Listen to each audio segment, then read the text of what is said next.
Give a man a fish, and you will feed him for a day. Teach the man how to fish, and you will feed him forever.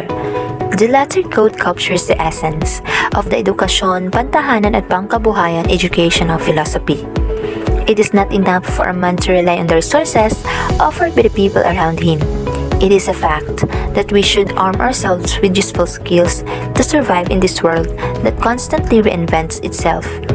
EPP appears to be a useful subject that students should never take for granted.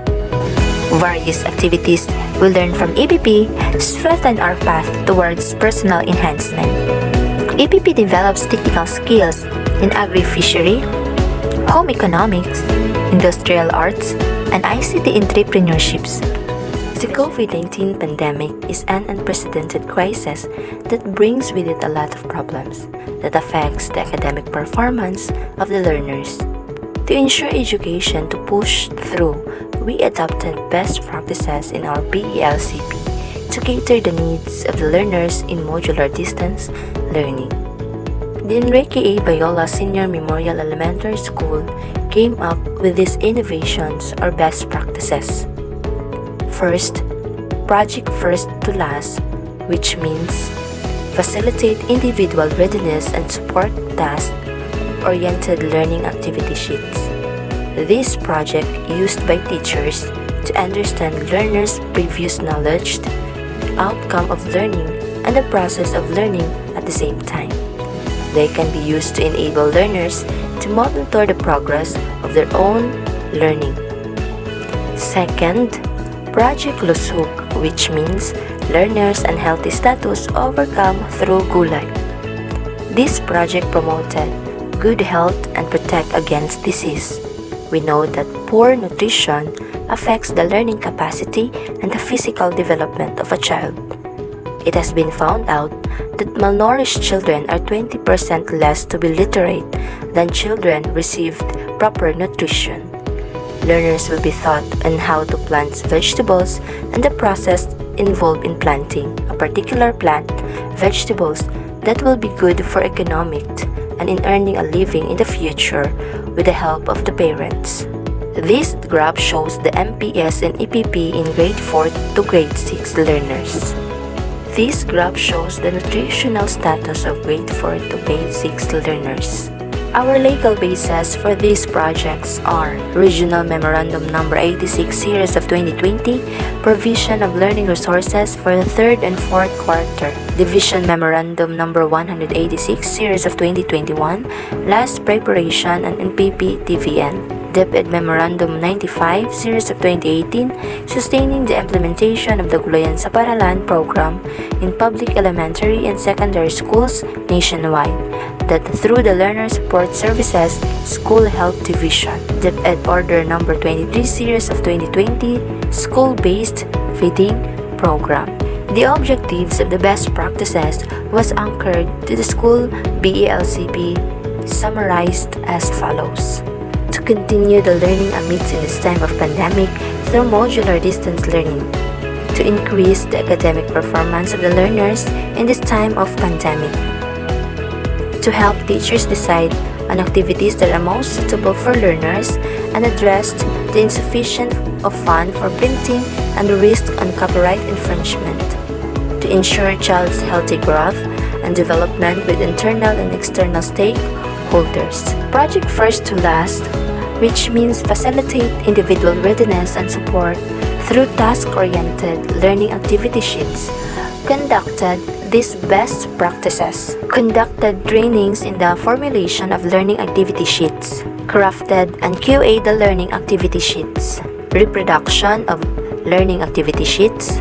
Distributed and retrieved the learning activity sheets, conducted monitoring through home visit to know about learners' needs, interests, and concerns, and to establish communication and rapport with the parents. Then, for Project Lusog, which means learners and healthy status overcome through gulay, conducted these best practices. Conducted orientation on the implementation of Gulayan sa Paaralan, Gulayan sa Tahanan, and School-Based Feeding Program. Preparation of the land area, plat, GPP office, nursery, display area, and feeding area with internal and external stakeholders. Conducted school-based feeding program. Conducted monitoring through home visits to bring information to parents and support their ability to provide a positive and healthy home learning environment for their children. The experiences of the learners, parents, and teachers provided them an avenue to expand their horizons and creativity.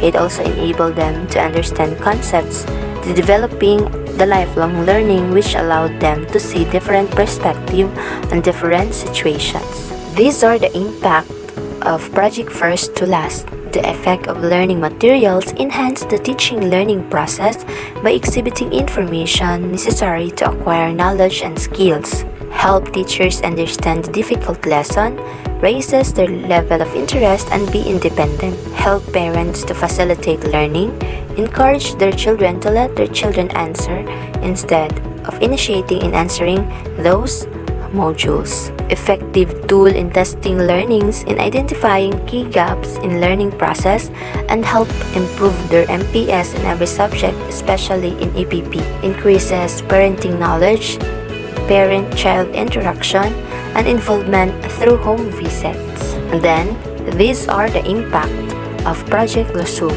Addressed hunger and promoted child's healthy growth and development.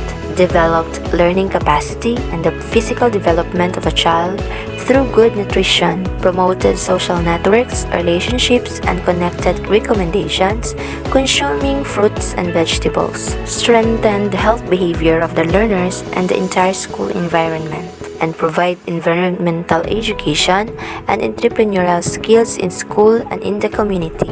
The implementation of the best practices has brought positive results not only on instruction but also the behavior of the students, teachers, and parents. Sa panahon ng pandemya, akala ko mahihinsok na ang aming pag-aaral. Ngunit sa pagpupursige ng aming mga guro, gumawa sila ng paraan para hindi mahinto ang aming pag-aaral. Sa pamamagitan ng modular distance learning. Minsan nahihirapan po ako sumagot ng modular kasi walang may nagpapaliwanag. Mas mabuti kung may gurong nagtuturo, pero masaya pa rin ako kasi tuloy ang edukasyon kahit pandemya. Pero isang learning activity sheet nga ginatawag nila nga last na ang ginagamit sang akon bata mas madali kag matapos intindihon tagyutay lang kung i-compare ang modules dati kag niyanda katugid ang pagkakaiba kasi para sa ako na busy baga ako madama ako sing ginakadtuan mga obra ano sila daw sakit gid sa ulo ang dating modules siya nga makita mo kapal-kapal. Tapos inan maanuhan mo nga kanang magbasa ka anay bago mo i-discuss sa bata. Kaya syempre hindi mo pwedeng i-direct. Kasi kay madamot siya compare yanda nga daw hapos tapos ang bata excited. Excited siya pag makita niya ang modules nga manipis lang. Maganda ang may gulayan sa tahanan kasi nakakatipid ng budget. Sariwa ang mga gulay.